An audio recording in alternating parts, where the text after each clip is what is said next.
What's going on, guys? Welcome back to the compound. So two of my favorite video games growing up were Resident Evil and Dino Crisis.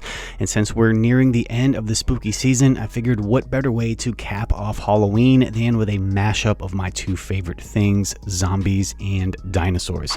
So in this video, I'll be painting a zombie Rex that I made from a kit bash of an extreme chomping Rex and the Fallen Kingdom stem Rex skeleton.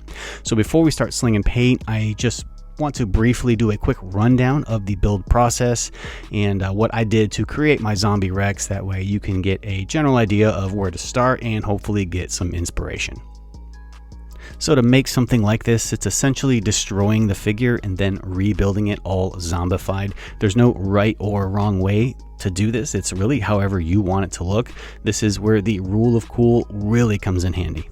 So I started by breaking open the Rex and cutting out all kinds of different damage spots into the body. Once I had all the damaged areas cut out, I broke apart the stem Rex and added several of the bone pieces to those areas and glued them down.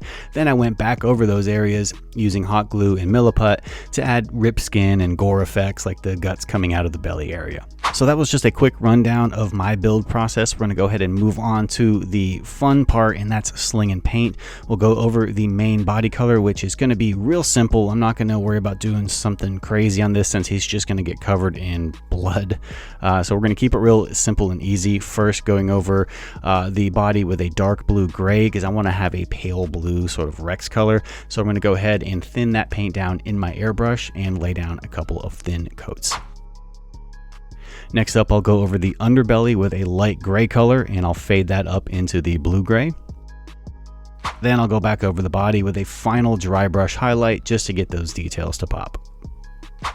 So we've got the main body color done, and now we're going to go in and start to paint all of the dino damaged areas. So I want to start off with a relatively light flesh color so the washes and gore effects really shine through once I lay them down later on.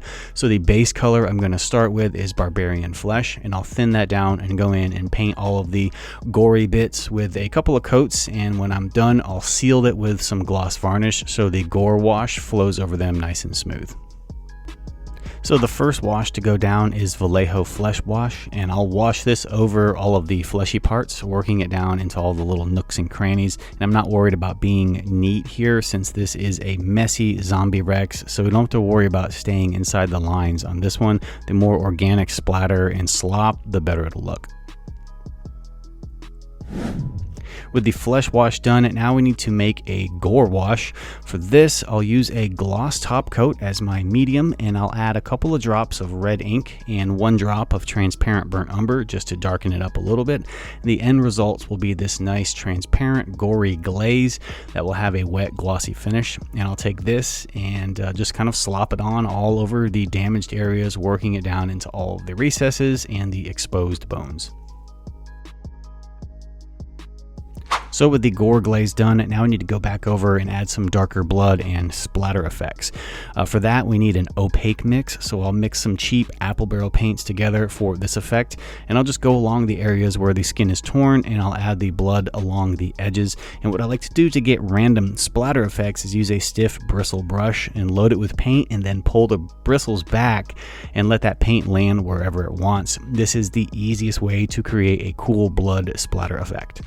So that is pretty much all I'm going to do on this zombie Rex. I'm going to seal him up with some matte varnish just to lock that paint in, and this monster is ready to wreak some havoc. I've been wanting to do a zombie Rex for some time now, and this was such an insanely ridiculous idea that I wasn't sure how it was going to turn out, but in the end I had a blast making it, and it was definitely a fun custom to do, and I hope you guys enjoyed this video and it has inspired you to make your own zombie dino. If you do make your own, remember to tag me over on Instagram at The Jurassic Junkie, because I'd love to see what you guys come up with. In the meantime, if you need more Jurassic related content, you know where to find it. Links will be in the description box below. Until next time, you guys take care, and I'll see you around the compound.